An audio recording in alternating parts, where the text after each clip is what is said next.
बिस्मिल्लाहिर्रहमानिर्रहीम अस्सलाम वालेकुम।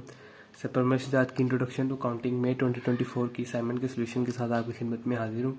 आज इंशाल्लाह 51 एंड ऑनवर्ड एमसीक्यू सॉल्व करेंगे। वो कहते हैं जी, which of the following statements are correct. इनमें से कौन सी स्टेटमेंट करेक्ट है। The good debts do not required any special accounting treatment unlike bad and doubtful debts. यानी जो गुड डेब्ट्स होते हैं, जो अच्छे लोग हैं, उनके लिए कोई स्पेशल अकाउंटिंग ट्रीटमेंट नहीं होता जैसे बैड एंड डाउटफुल डेब्ट्स के लिए होता है। एक ये स्टेटमेंट है। दूसरी है कि the doubtful debts must stay in the accounting codes so that the business continues to chase the payment. वो कहते हैं कि जो बैडफुल डेब्ट्स होते हैं उनको भी अकाउंटिंग कोड में रखते हैं। ये नहीं करते कि उनकी अगर प्रोविजन कोड किया तो उनको बस भूल जाएं, उनको भी अपने कोड में रखना चाहिए, क्योंकि बिजनेस को उनकी जो पेमेंट्स है उसको चेज करना चाहिए। लोगों को बार बार कहना चाहिए कि हमारे पैसे यानी जो आप लोगों के पास हैं वो दें, इसलिए कोड्स को रखना चाहिए। बिल्कुल सही है जी, दोनों बातें सही हैं कि गुड डेब्ट्स की कोई और रिक्वायरमेंट नहीं होती, बस यही होती है कि आपने उनकी एंट्री कर देनी है। बैड एंड डाउटफुल डेब्ट की तरह कुछ और नहीं करना पड़ता, और जो डाउटफुल डेब्ट्स हैं उनके लिए रिकॉर्ड रखना पड़ता है ताकि आप उनको चेज कर सकें। अगला क्वेश्चन है जी, which of the following statements are correct. इनमें से जो कौन सी स्टेटमेंट जो है वो करेक्ट है। Purchase order issued by the seller to buyer. When an invoice is received from a supplier, it should be checked with goods received note। वो कहते हैं जी, जो परचेज ऑर्डर है वो सेलर इशू करता है बायर को, जो कि गलत है। जो परचेज ऑर्डर है वो इशू करता है बायर सेलर को। परचेज होती है कि खरीद करनी, किसी चीज़ की खरीद करने के लिए जो ऑर्डर इशू करते हैं हम, वो होता है परचेज ऑर्डर। वो बायर इशू करता है सेलर को। सेलर कभी भी नहीं इशू करता बायर को। सेलर जो इशू करता है वो सेल इनवॉइस करता है उसको। और दूसरे नंबर पे वो कहते हैं जब इनवॉइस रिसीव होती है, रिसीव फ्रॉम अ सप्लायर, जब सप्लायर से एक इनवॉइस रिसीव होती है तो उसको गुड रिसीव नोट से मैच किया जाता है, जिसको जीआरएन भी कहते हैं। तो जीआरएन से उसको मैच करते हैं, बिल्कुल करते हैं जी।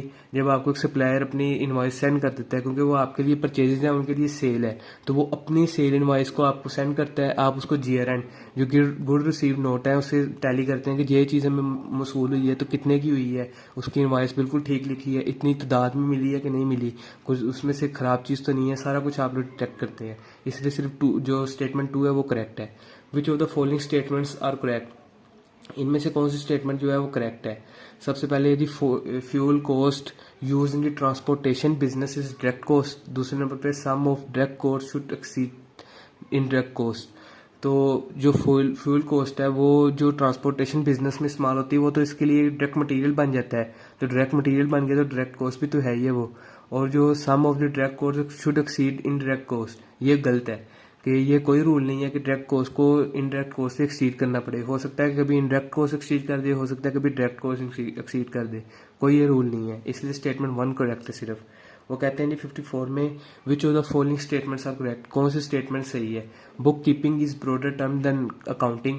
डबल एंट्री की book keeping is use to record dual expect of the transaction. वो कहते हैं जी, जो बुक कीपिंग है वो अकाउंटिंग से भी ज़्यादा ब्रॉडर टर्म है, जो कि गलत है। अकाउंटिंग तो बहुत ही ज़्यादा ब्रॉडर टर्म है ना, बुक कीपिंग तो उसमें एक छोटी सी चीज़ है।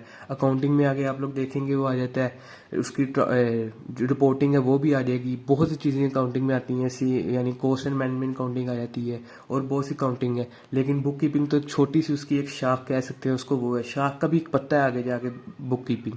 और जो डबल एंट्री बुक कीपिंग है उसका डुअल एस्पेक्ट होता है, ये बिल्कुल ठीक है। यानी जब डबल एंट्री होती है, मिसाल के तौर पे कैश टू डेटर, तो उसका डुअल इम्पैक्ट जाएगा, कैश पे भी जाएगा और डेप्टर पे भी जाएगा। तो इसलिए सिर्फ स्टेटमेंट 1 करेक्ट है। Which of the following statements are correct. Accounting is a broader term than book keeping. ये सही आ गया ना फजब।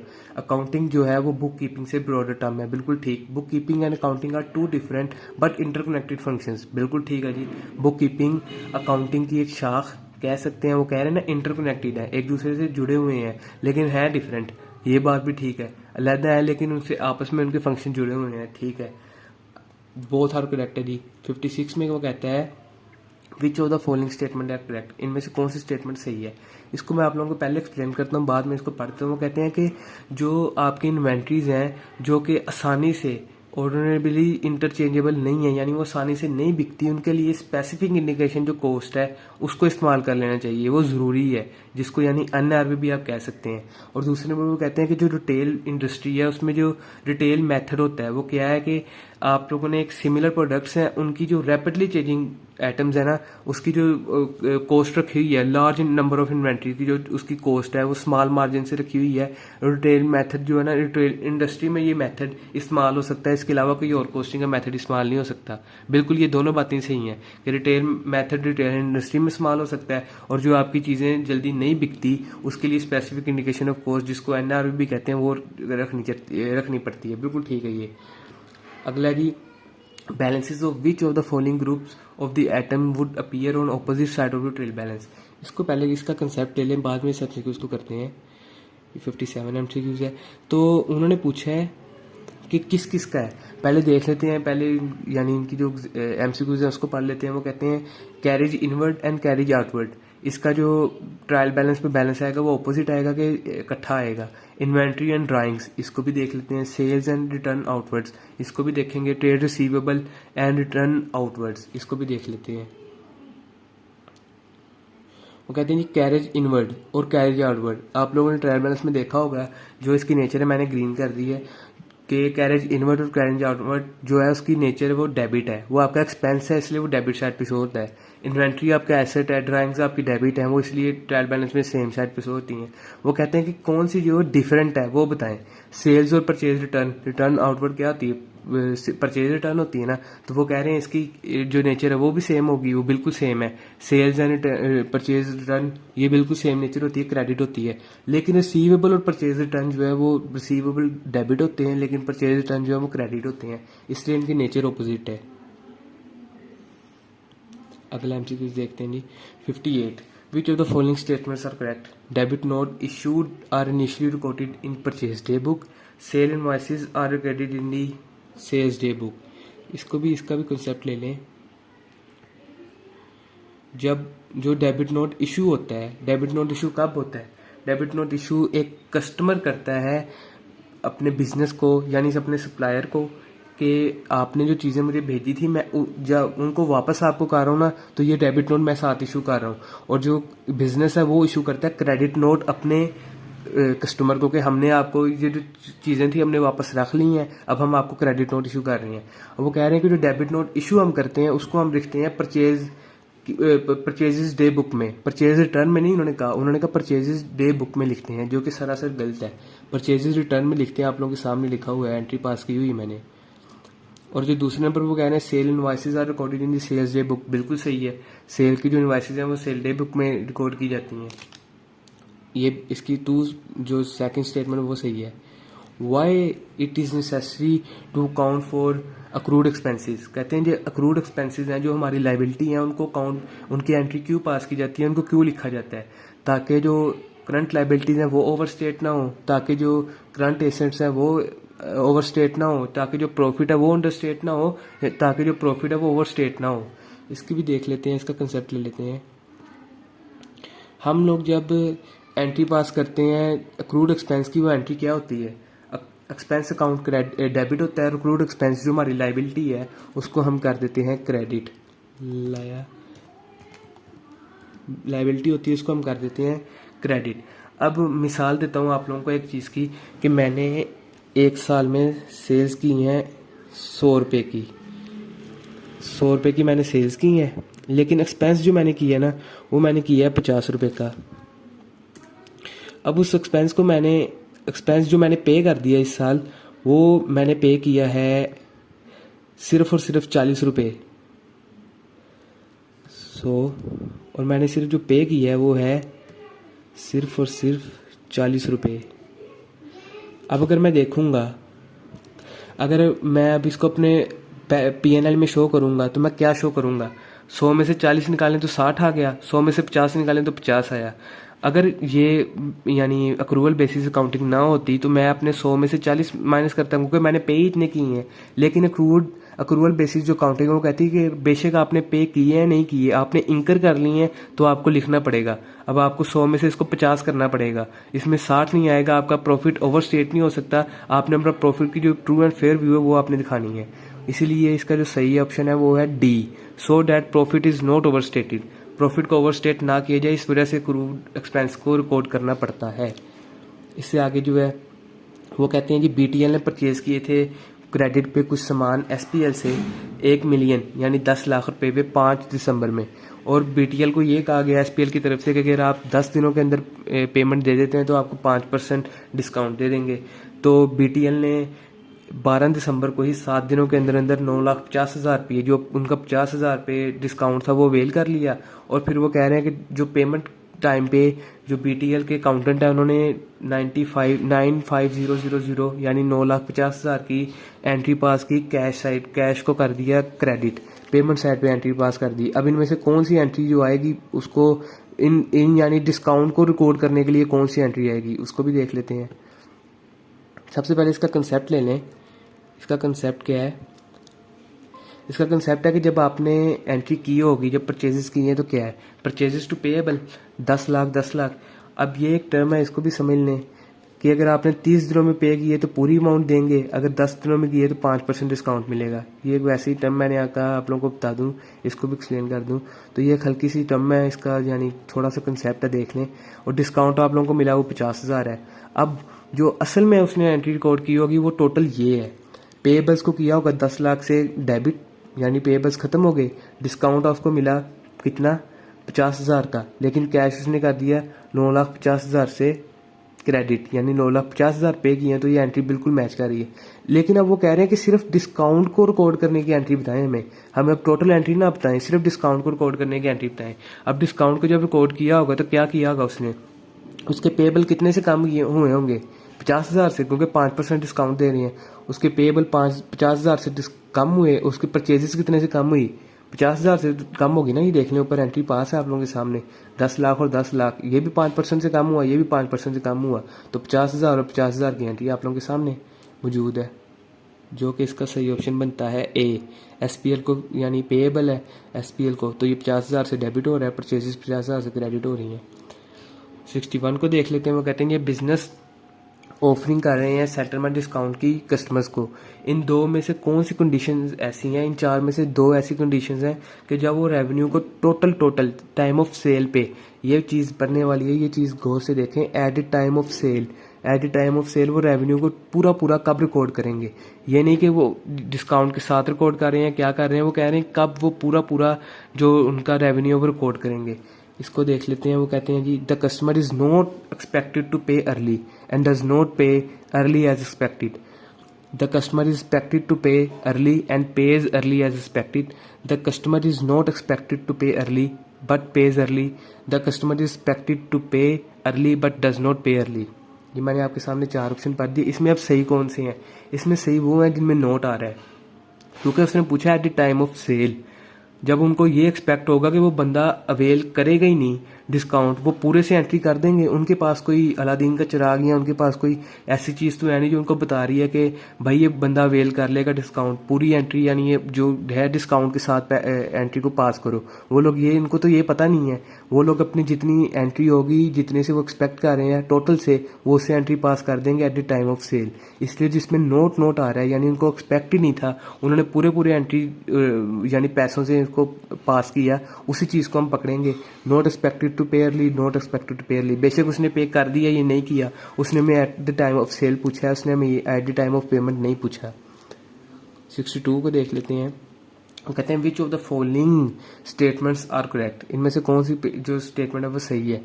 Sales account is a part of sales ledger. जो सेल्स का अकाउंट है वो सेल लेजर का पार्ट है।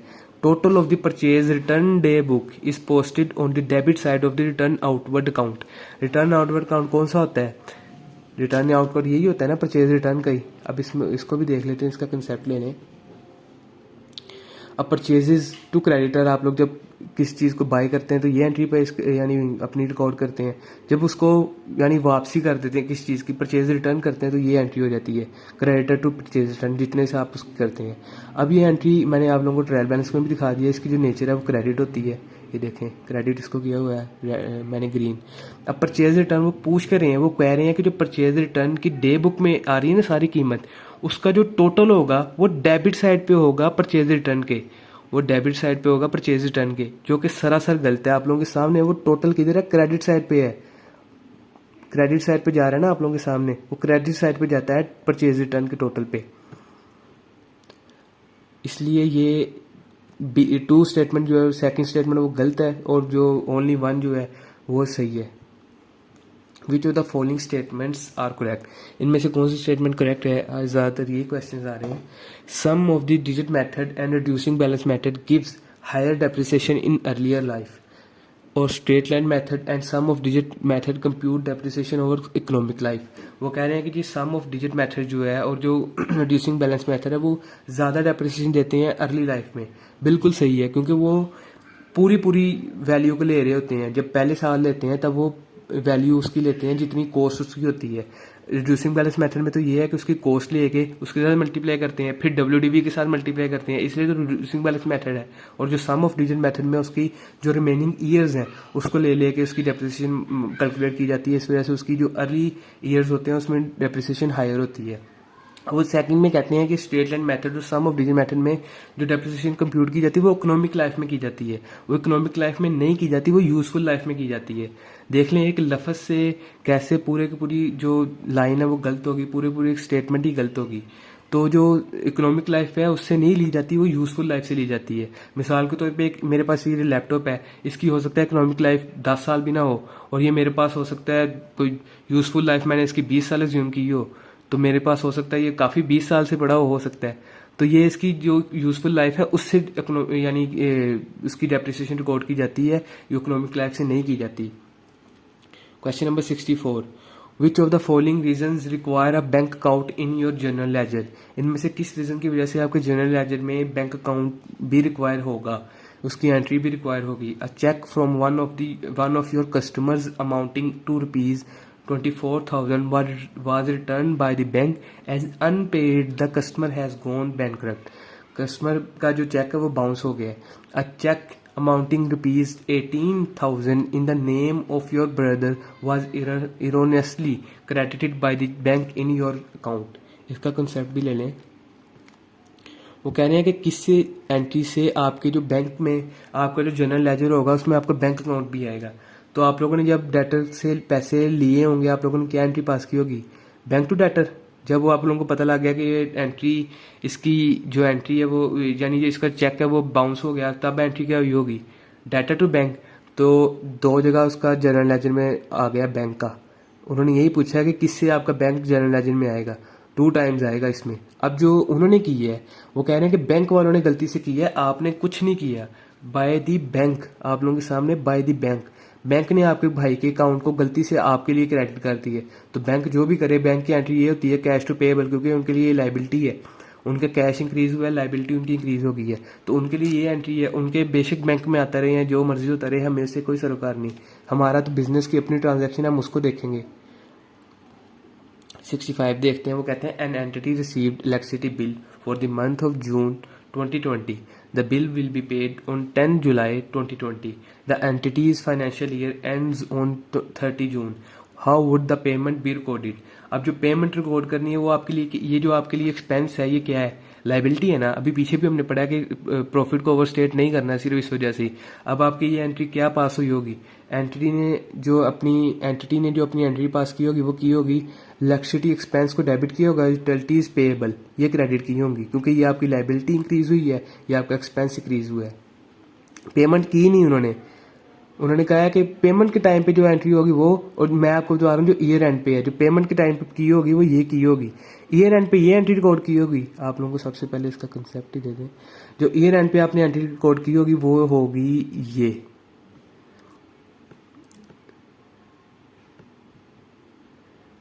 जो ईयर एंड पे आप लोगों ने की है एंट्री वो होगी एक्सपेंस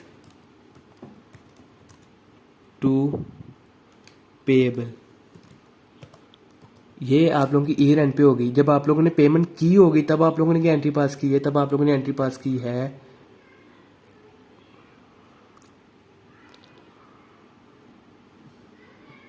तब आप लोगों ने पेएबल को किया होगा डेबिट, और कैश या बैंक जिससे भी आप लोग पेमेंट करेंगे उसको कर दिया होगा क्रेडिट। ये आप लोगों की एंट्री पेमेंट के टाइम पे है, ये आप लोगों की एंट्री ईयर एंड पे है। इस बात को गौर से जरा देख लें। ये आप लोगों की ईयर एंड पे है, और ये पेमेंट साइड पे टाइम पे है वो ये है। उन्होंने पेमेंट के टाइम पे पूछी है वो ये होगी, utility payable to cash. Raw materials which are incorporated into goods manufactured by but are not easily identifiable to the goods being made would be known as manufacturing overheads. वो कह रहे हैं कि रॉ मटेरियल, वो वाले raw material जो आपके good manufacture में इस्तेमाल हुए हैं लेकिन उनको हम आसानी से देख नहीं सकते वो क्या है, वो इनडायरेक्ट मटेरियल हो जाएगा, वो फिर आपके मैन्युफैक्चरिंग ओवरहेड में जाएगा। Write down of inventories to net to NRV should be recognised as deferred expense. वो कह रहे हैं कि जो आपकी इन्वेंट्री को NRV पे रिटर्न डाउन करना है उसका जो एक्सपेंस होगी उसकी एंट्री क्या होगी।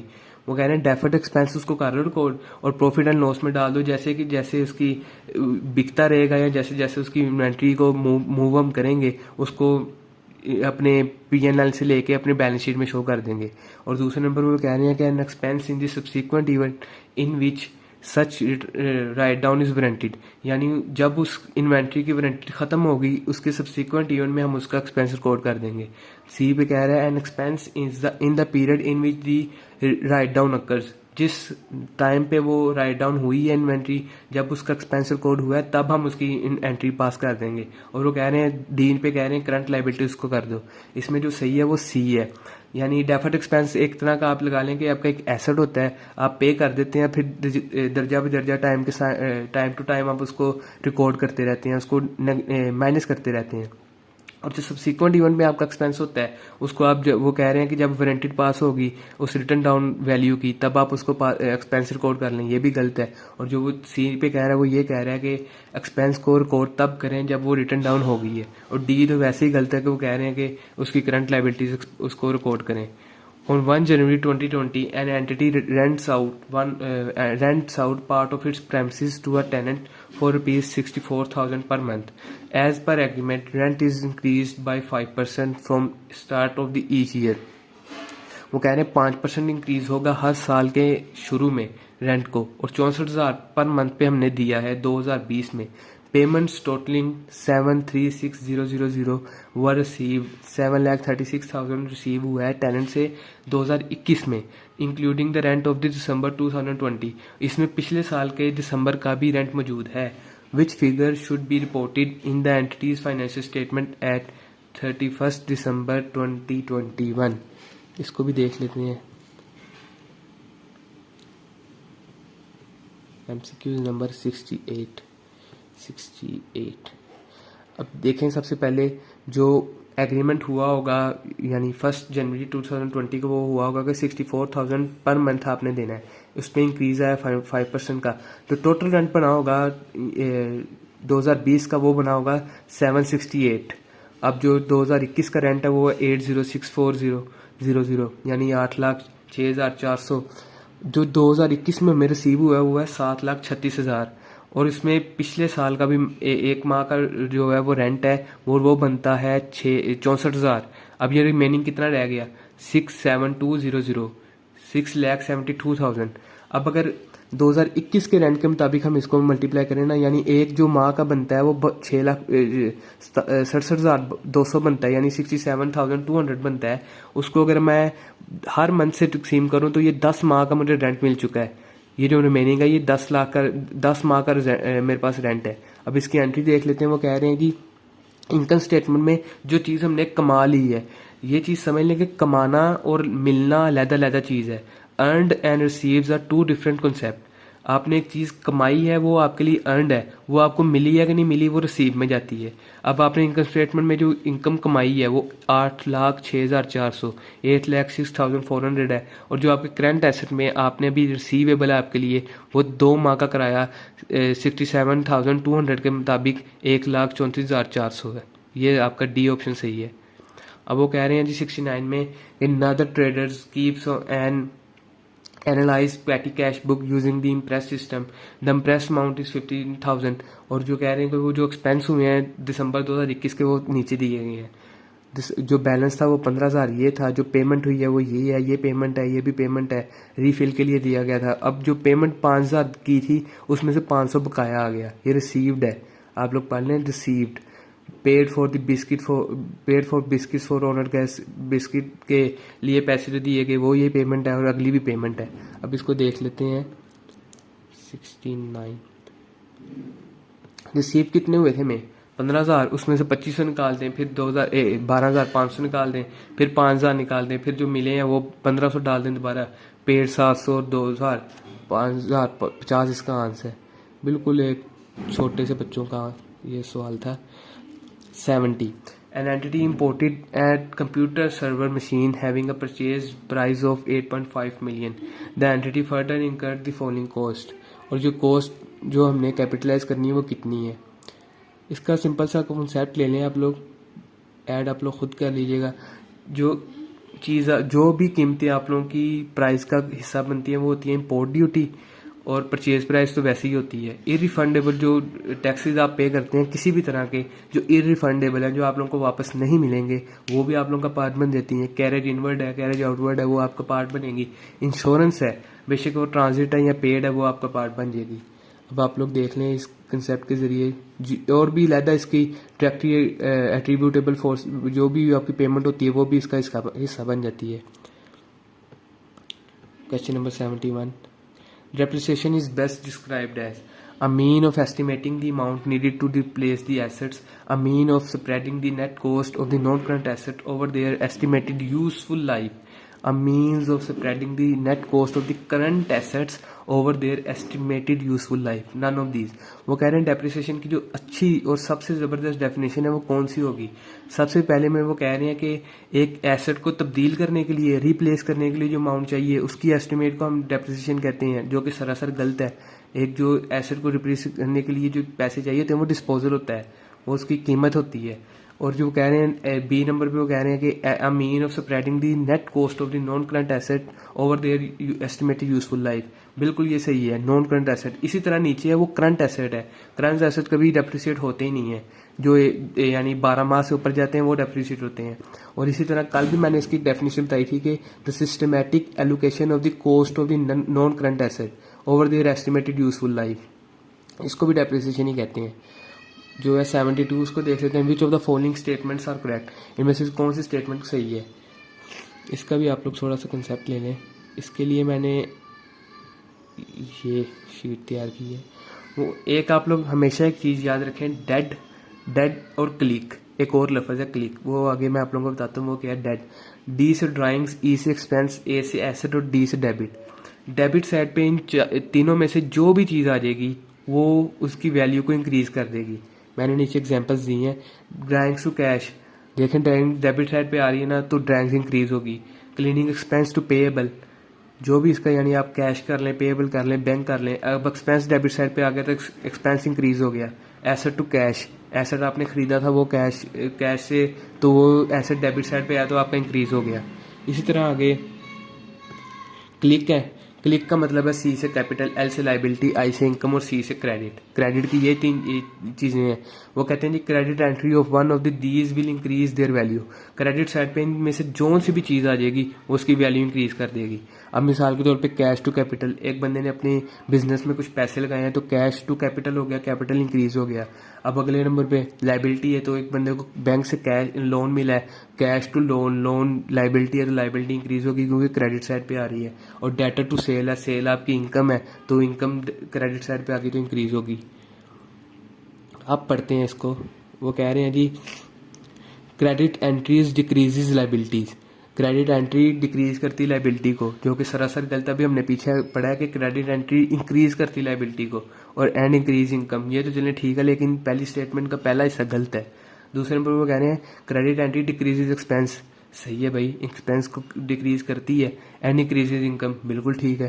क्रेडिट एंट्री क्योंकि एक्सपेंस की नेचर डेबिट है, अगर क्रेडिट साइड पे आएगा तो फिर इसका एक्सपेंस डिक्रीज हो जाएगा और इनकम इंक्रीज हो जाएगी। इसलिए इसकी जो यानी स्टेटमेंट 2 है वो सही है। Which of the following document would require double entry, इनमें से किसकी डबल एंट्री रिक्वायर होगी। सेल्स ऑर्डर की होगी, सेल इनवाइस की, डिलीवरी नोट की या स्टेटमेंट ऑफ अकाउंट्स की। सेल इनवाइस की, ये बाकी सारे एक कंपनी में इस्तेमाल होने वाले एक नोट्स कह लें या वॉचर कह लें ये होते हैं, लेकिन सेल इनवाइसेस की एंट्री होती है क्योंकि इसमें डबल चीज़ आती है ना, डेटर टू सेल्स या कैश टू सेल्स। और क्वेश्चन नंबर 74 देख लें। वो कहते हैं जी determine the balance as per bank statement using the following information. जो बैंक स्टेटमेंट के अकॉर्डिंग जो बैलेंस है उसको हमने निकालना है कैश बुक के बैलेंस की मदद से। देख लेते हैं। Balance as per cash book आप लोगों को दिया गया था 49,100। हमने एज्यूम किया कि ये फेवरेबल है। अनक्रेडिटेड चेक्स यानी वो चेक्स जो हमने अपनी में डेबिट कर लिए हैं लेकिन बैंक ने भी नहीं किए, क्योंकि बैंक के वो भी फर्ज करें किसी और बैंक का दिया गया था तो वो उधर से क्लियर होते हुए टाइम लग गया, लेकिन बैंक स्टेटमेंट में वो क्रेडिट नहीं हुआ। इस वजह से हमें माइनस करना पड़ेगा अपनी बुक ऑफ अकाउंट से। अनप्रेजेंटेड चेक्स वो कहते हैं कि जो चेक्स हमने पे कर दिए हैं लेकिन अभी तक बैंक को नहीं पहुंचे, वो बैंक की बुक में भी माइनस नहीं हुए, बैंक ने उसको डेबिट नहीं किया, तो इस वजह से हम उसको दोबारा ऐड करेंगे अपनी बुक्स में। और वो कह रहे हैं कि जो कैश बुक में नॉन अपीयरिंग आ रही है एक चीज़ की, जो बैंक स्टेटमेंट में क्रेडिट हो चुका है लेकिन अभी कैश बुक को पता ही नहीं है, अभी हमारे अकाउंटेंट को पता ही नहीं लगा कि वो कहाँ से पैसे आए हैं, उसको भी हम अपनी बुक में ऐड कर लेंगे, बाद में इन्वेस्टिगेशन करते रहेंगे। इसलिए balance as per bank account वो आ रहा है 54,200। क्वेश्चन नंबर 75 है। वो कह रहे हैं कि जब एक्चुअल ओवरहेड इंकर्ड हो जाते हैं तब कौन सी एंट्री पास की जाती है। तब एंट्री पास की जाती है प्रोडक्शन ओवरहेड टू कैश या क्रूवल। और जो ऊपर वाली एंट्री वो अंडर अब्जॉर्ब ओवरहेड, वो जो अंडर अब्जॉर्ब ओवरहेड होते हैं उसकी जो लास्ट एंट्री है वो है ओवर अब्जॉर्ब की। आज के लिए सिर्फ इतना ही, इंशाल्लाह कल मुलाकात होगी।